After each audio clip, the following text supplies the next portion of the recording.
ادامه برنامه‌های رادیوی فرهنگ.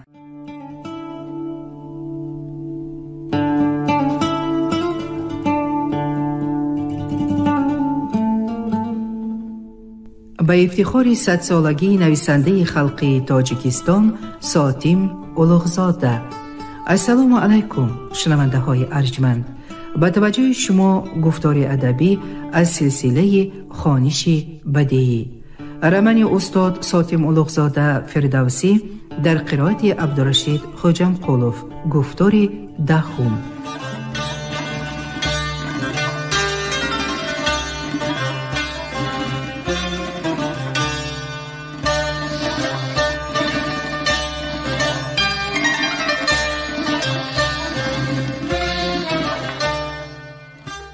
بچه ها سوی شاعر پیش آمدند و از پیشانی آنها بوسید و به هر سه گفت: به اندرون بیروید، با نورو هم به شادی خودتان شاد بکنید.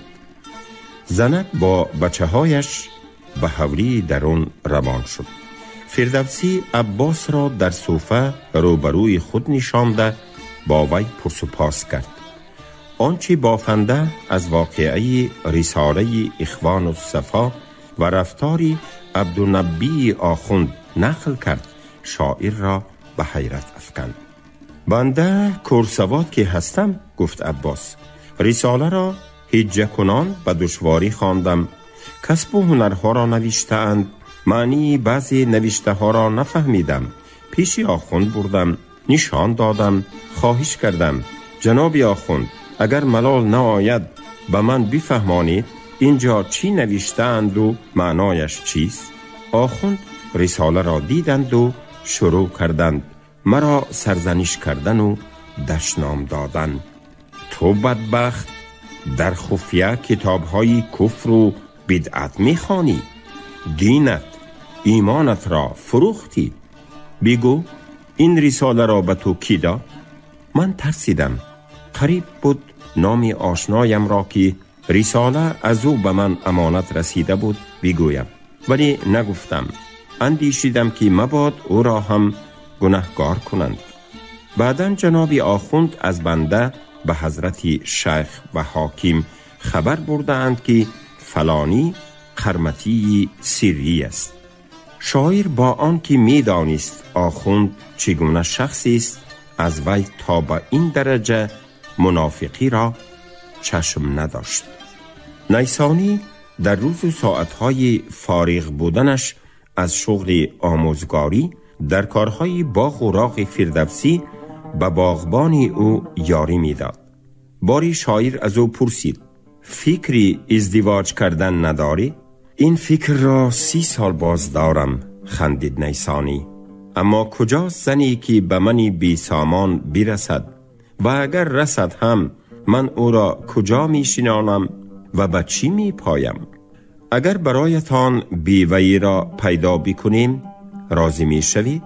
راضی می شدم، ولی راست بگویم می ترسم مباد که دوچاری خرخشه و دردی سر بشوم. البته زنداری و کدخدایی به این نمی شود، ولی ممکن است راحتش، سعادتش از خرخشه و دردی سرش بیشتر براید و ممکن است برعکس هم شود. مادام که ازدواج مرد و زن فرض است، در این امر تکیه به توکل باید کرد. درست، ولی امر اول باید که امکانی واقعی شدنش باشد تا کس با توکل بران اقدام بکند. در این موضوع با نیسانی سخن و میان آوردن فردوسی بی وجه نبود. در روزهای آخر در سر شاعر چنین خیال پیدا شده بود که اگر خدمتگار زنک خانوادهش روشن با نیسانی ازدواج کند چی شود؟ جوانزن 2 سال باز بیوه است و وی شوهر به صغیره هایش مربی مردینه در کار است، اگرچه پیندر هم باشد. مردی که تا 48 سالگی خاندار نشده و در آرزوی عائله عمر بسر برده است، البته باید شوهر غمخوار و مهربانی بشود. او در خانه روشن زندگی و او را با کودکانش سرابانی خواهد کرد. ابوالقاسم در این باره در خانه با همسرش مصلحت کرد و فرمود که او رأی روشن را بفهمد. روشن زنکی بی کسی بود، خویش و تبار نداشت. در خانه یکی از دوستان پدرش یتیمه کلان شده بود. 5 فرزند یافته بود. 3 نفری آنها در خردسالی مردند. مادری بیوه‌ی مشتیپر 2 بچه خردسالش را با خدمت خانواده های کسان در مشقت پرورید. ثانیاً به درگاه فردوسی آمد. زنکی مهنتی با دست و پای، هم آزاده، کم گپ، با حیا و حلیمه‌ای بود. فاطمه بانو از خدمتش راضی، به وی و هم به کودکانش مهربان بود. دوستش می داشت. از وی جدا شدن نمی خواست، ولی اگر امکانی شوهر کردنش پیدا می شد، نه فقط ممانعت کردنی نبود، بلکه حاضر بود او را همچون دختر یا خواهری خودش به شوهر برآورد. فاطمه بانو پیش او نیسانی را از قول شوهرش به خوبی وصف کرده به ازدواجی با او رأیش را پرسید. تا شما مرا نرانید، من از خانه‌تان، از خدمتتان رفتن نمی خواهم، گفت روشن. من به درگاه شما آمده به جای مادرم مادر، به جای پدرم پدر یافتم. مهربانی شما زنگ خاری و کلفت‌های کشیده‌ام را از دلم زدود. من آن مرد را نمی شناسم. کی می داند با وی احوال من و بچه‌هایم چگونه می شده باشد؟ خواجه او را به خوبیش می شناسند، گفت فاطمه. خود شاعر هم بوده است. شاعران نرم دیل، شیرین سخن می شوند. اختیار به خودت، باز فکر کن. من تو را نه فقط نمی رانم، بلکه اگر تقدیرت باشد و شوهر کنی هم امیدوارم که خانه ما را ترک نکنی و آمده خدمت کرده گشتن گیری. تا خودتان مرا نرانید، تکرار کرد روشن، من خواه شوهر روم و خواه نروم در خدمتی شما میمانم. آبی دیده کرد و افزود: خواجه و شما یگانه متکا، یگانه سرور و سرپناهی من و بچه هایم هستید. اگر برای من همین را لازم و مناسب می دیده باشید، من چه هم می گفتم؟ تقدیرم به دست شماست. چون نیسانی دفعه دیگر نزد فردوسی آمد، شاعر او را 1 جامه نوی علاچه، 1 دستار و 50 درم پول داده گفت که جمعه آینده به نکاح تیار شود. روزی جمعه امام مسجدی باج در خانه روشن او را با گواهی فردوسی و یکی از همسایه ها به نیسانی نکاح کرد. عروس را فاطمه بانو از بساط خود با سر و لباسی ضرور تأمین نموده بود. داماد غیر از 50 درمی که فردوسی به وی انعام کرد، خود همین مقدار پسنداز هم داشت. از همین دستمایه داماد ضیافتچه جشن عروسی برای 5-6 نفر مهمان ترتیب داده شد.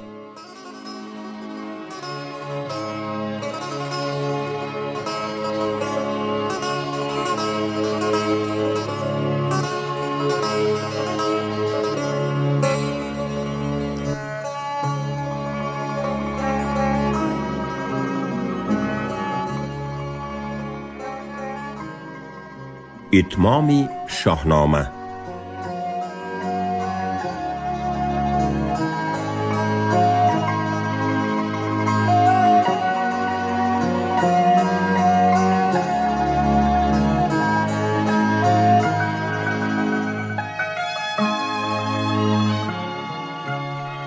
در سایه حمایت حسین قتیب، آسوده از غم ریزق و روزی و قریب فارغ از تشویش‌های زندگی، شاعر تماماً غرقه نظم شاهنامه گردید. از حجره خود فقط برای نماز بیرون می آمد و شب از نصف شب تا صلای نماز بامداد یگان 4 ساعت میخوابید و بس. با یک نشستن 7-8 ساعت از سری کار بر نمیخواست.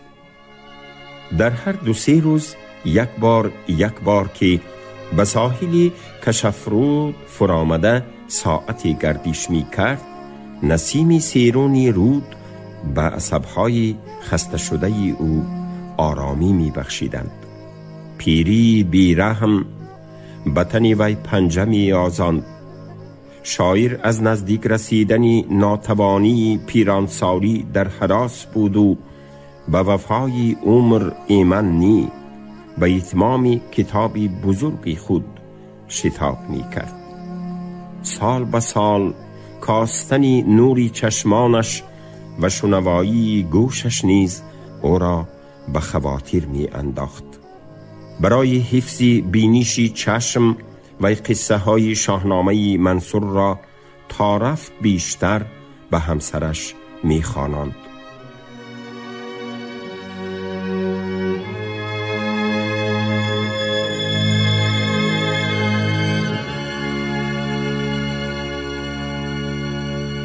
به همین طرز وی پس از 18 سالی مهنتی متصل در اکتبر سال 994 نسخه اولین شاهنامه را به آخر رساند. اکتبر به ماه فارسی اسفندرمت راست می آمد و نگارش کتاب در روز 25 همین ماه پایان یافت که آن روز مبارک و روزی طالعی نیک حساب می یافت. بنابراین شاعر و اهل خانواده او به اتمام شاهنامه در این روز شادی کردند.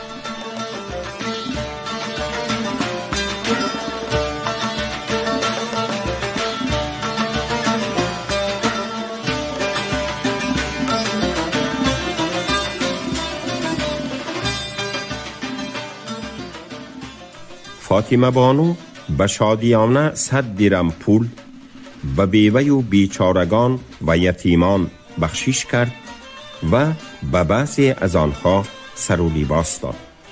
دوستان و مخلصان شاعر خبری خوش را شنیده با هدیه و تحفه ها به مبارکبادش می آمدند. 3 روز پی در هم در باغ او مجلس های ضیافت برگزار می شدند. فردوسی شاد بود، اما بیننده زیرک می توانست پی برد که شادی او اندیشه آلود اندوه‌آمیز است و این کیفیت شاعر سببهای جدی داشت.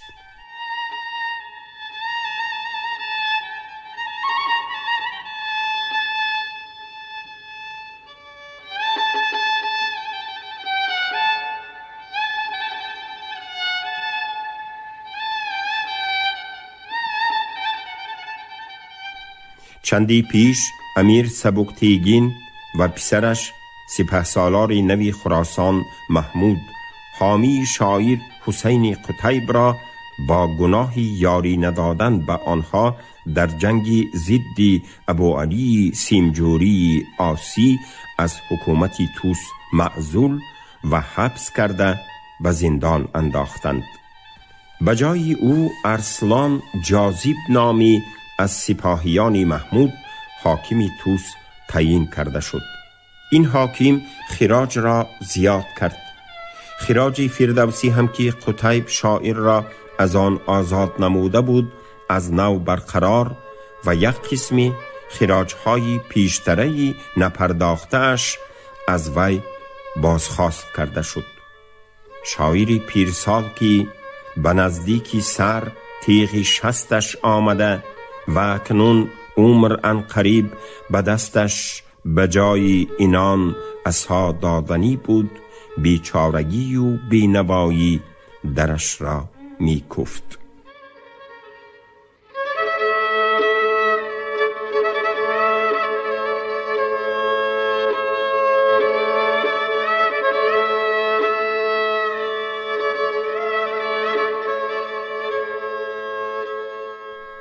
از مابین 2 سال گذشت. فردوسی بعد از ادای خراجها تهی دست ماند. گویا بر قصد زمستان هم آن سال سخت آمد، حالان که شاعر برای زمستان از وجه آذوقه ذخیره کذایی فراهم آورده نتوانسته بود. نماندم نه مقصود و هیزم، نه جو، نه چیزی پدید است تا جو درو. با علم و یأس شکوه می کند شاعر در شاهنامه، آنجا که از وضع روزگارش سخن می راند. و این غم او بعضی ناسازی های خانوادگی نیز ضم می شد. مانندی هر پدری دیگر، فردوسی هم آرزو داشت که در پیریش پسری یگانه او تکیه‌گاهش می شود. اما از بختی بعد هوشنگ حتی بعد زندار شدن و فرزند یافتنش هم عیاشی و هرزگردی خود را ترک نکرد. به شغل ملکداری، به کاروباری روزگار نه میلی داشت و نه لیاقتی. و بالای این وی مدام از پدرش شکایت می کرد که عمری خود را صرف قصه نویسی کرده، همه کاری دیگر را یک سو گذاشت و عاقبت حال خانواده را به تباهی آورد. و پدر طعنه‌ها می‌زد که چرا تو به جای قصه پردازی بی سود قصه ها به نام حاکمان نگفتی و نمیگویی و از آنها مانندی فلان و فلان شاعرانی قصیدگوی بخشیش و عطاها نمیگیری که اگر چنین میکردی امروز ما شاید به ناز و نعمت میزیستیم. این طعنه‌های فرزندی ناسپاس بر دلی خسته پدر زخم‌های دردناک میزد. المناک است وقتی که فرزندان از مقصود و آمال والدین بیگانه اند و آن را نمی فهمند. شاعر دلتنگ و ملول در حجره درونی باغش خود را حبسی اختیاری نموده بود. در خانه غمگسارش تنها فاطمه بانو بود که کوشش می کرد او را تسلی دهد. و شوهرش را از دیر یا زود دیگرگون شدنی احوال غمانگیز و فرارسیدنی روزهای خوش امیدوار می ساخت. منیژه قریب هر روز از مکتبی دخترانه برگشته نزد پدرش می درآمد و سبقهای نوش را یا شعرهایی از مادر یاد گرفته‌اش را می خواند و با صحبت خود یک دم دل غمزده پدر را خوش می کرد. گاه گاه حمدالله نیسانی یا ابو صالح مهتر آمده با شاعر شاهمات می باختند. بافنده شادابی عباس هم به نزد فردوسی آمد و رفت داشت. وی سپاس و منتداری خود را از فردوسی که او را از زندان آزاد کننده بود با همین اظهار می کرد که هفته یک بار دو بار به باج آمده از شاعر طالب خدمت می شد و هر خدمتی را که وی از وجه آب و هیزم یا کارهای باغ و راغ لازم داند و فرماید به جا می آورد. داستانهای جداگانه شاهنامه توسط نسخه برداری ها پهن شده بودند. آنها را در محفل‌های فاضلان و دوره‌های قصه دوستانی توس و شهرهای دیگر با شوق و هوس می‌خواندند، اما کسی نمی‌پرسید که آفریدگاری آن داستانها به چه حال است. نصیب شاعر از داستانهایش تحسین و آفرین بود و بس، دیگر هیچ. آری، به تحسین و آفرین هیچ کس خصیصی نمی کند. در صورتی که خوشنویسان با نسخه برداری و فروشی بعضی داستانهای شاعر مزدی می یافتند، شاعری اصیلزاده همت بلند تا وقتهای آخر از چکن فروشی اثرش عار می کرد. اگر از جای مزد تکلیف شود هم قبول نمی نمود. فقط اکنون از فشاری محتاجی اگر خریداری پیدا می شد او به فروختن کتابش راضی بود. ولی کجاست چنین خریدار. اما شاعر را از هرچی بیشتر تقدیری آینده شاهنامه‌اش پریشان خاطر می ساخت. در مملکت تلاطوب، هرج و مرج، ترکانی قرخانی، سامانیان، غزنویان در جنگ و جدال، هر گونه سرکشان، طالبانی حاکمیت، تیغ کشی سری همدیگر، در گوشه و کنارها دسته های غارتگران به تکاپو. آنها دم به دم به توس هم دستی غارت و کشتار می‌یازند. جان و مالی هیچ کس در امان نیست. ممکن است در یک ساعتی مشعوم از شر آنها به شاعر فلاکتی رسد و شاهنامه هم دست بردی حوادث گردد، یا که اگر ناخواست خودش بمیرد، آخر اجل دایم بر سری چون او پیری ناتوان قایم است. آنگاه کتابی وی ثمره رنج بسیار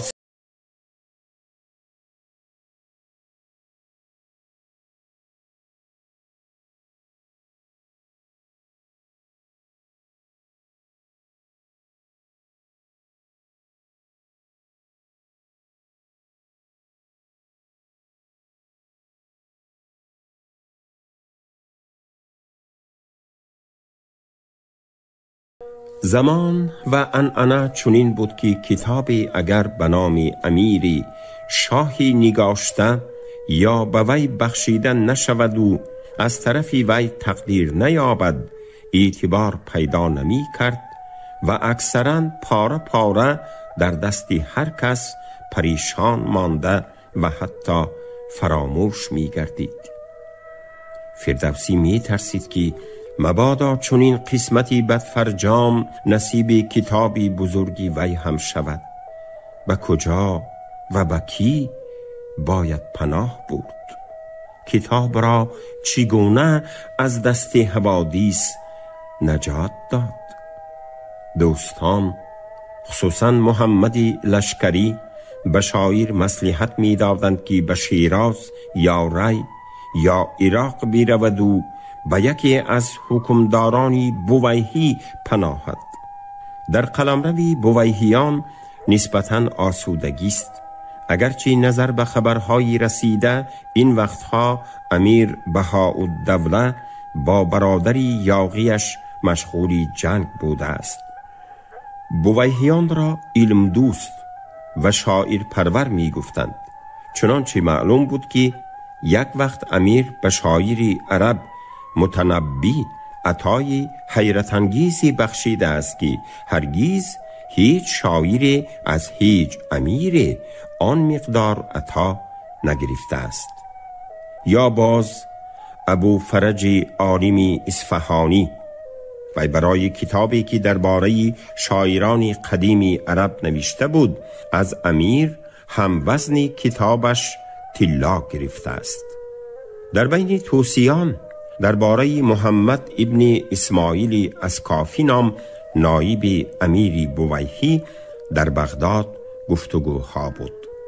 وی گویا نه فقط صاحب مقامی مقتدر و خیلی توانگر، بلکه شعر دوست و شاعر پرور هم بوده است. دوستان فردوسی با پناه همین اسکافی رفتن او را نیز مصلحت می دادند، ولی بی دعوت به درگاه حاکمی رفتن را عزت نفس شاعر نمی برداشت.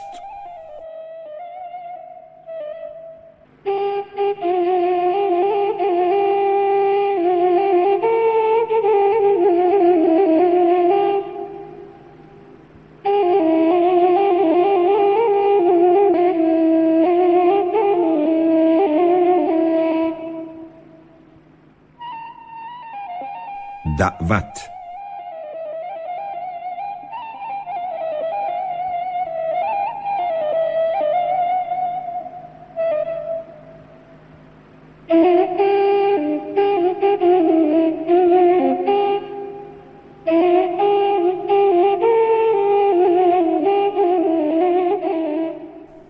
بناگاه تماما از غیری چشم داشت، چنین دعوتی به شاعر از جانب خودی از کافی رسید. یکی از مدرسانی مدرسه اسفراینه توسکی آشنای فردوسی بود. به حج رفته وقتی بازگشت در بغداد با اسکافی ملاقات کرده و او از حاجی درباره فردوسی پرسان شده است. حاجی مدرس به وی اتمام شاهنامه و هنوز پیدا نشدن خریداری به آن و تنگ دستی شاعر را معلوم می کند. نایب می گوید که خوب می شد اگر فردوسی یک به بغداد می آمد و روزی چند مهمانی وی می شد. حاجی مدرس بعد برگشتنش به توس به زیارت آشنای شاعرش آمده سخنانی از کافی را به او رساند. فردوسی به اندیشه رفت، سکوت کرد. نیسانی باشد این خبر را همه تن گوش شده چشمانش را از دهانی گوینده نکنده می شنید. و در وقتی آمدن حاجی مدرس در حجره شاعر حاضر بوده با وی شahmat می باخت. آموزگاری مکتب که از بدروزی دوست و حامیش از خودی وی هم زیادتر غمگین بود، خبری آورده مدرس را نوید به بهبودی احوال شاعر دانست. مدرس قریب 1 سال باز شاعر را ندیده بود. حالا رنگی زرد، رخساره چوکیده، ریش و مویسری سفید گشته و در هم پیچیده و ظاهراً دیر باز آب و شانه ندیده ای او را مشاهده کرده دلش به او می سوخت. عبای سفید شاعر در کتفش و در آستینش چاک شده و 2 جای پهلویش هم دریده بود. تخته و دانه های چوبین شahmat از چرکینی رنگ گرمی خشکیده و جنگک شده را گرفته بود. یک چند قبضه دستنویس ها، مسوده های شاهنامه در تاقچه بی ترتیب خوابیده و بر رویشان غبار نشسته بود. خوب، دعوتی از کافی را اجابت می کنید؟ پرسید حاجی. مشقتی راه بیشتر از آن است که مهمانی 2-3 روزه نایب قصوری آن را برآورد. جواب داد فردوسی. یقین دارم که این فقط یک مهمانی عادی نیست مولانا، گفت حاجی. حضرت وزیر بیشک مشکلات شما را آسان خواهند کرد. البته، جنبشی اضطراب‌آمیز کرده گفت نیسانی. نایب فاضل شاعر پرور شما را قدر می کنند، قیمت شاهنامه اتان را می دانند. من امینم که شما به شاهنامه از آن حضرت عطای ارزنده می گیرید. نایب شاید شاهنامه را به شاهی خود گذرانند. در این صورت به شما از خزینه هم عطای ملوکانه خواهد رسید. بلی، این از احتمال دور نیست. سخن نیسانی را قوت داد مدرس. فکر کنید مولانا، اختیار به خودتان، علاوه نمود او و خیرباد گفته حجره را ترک کرد.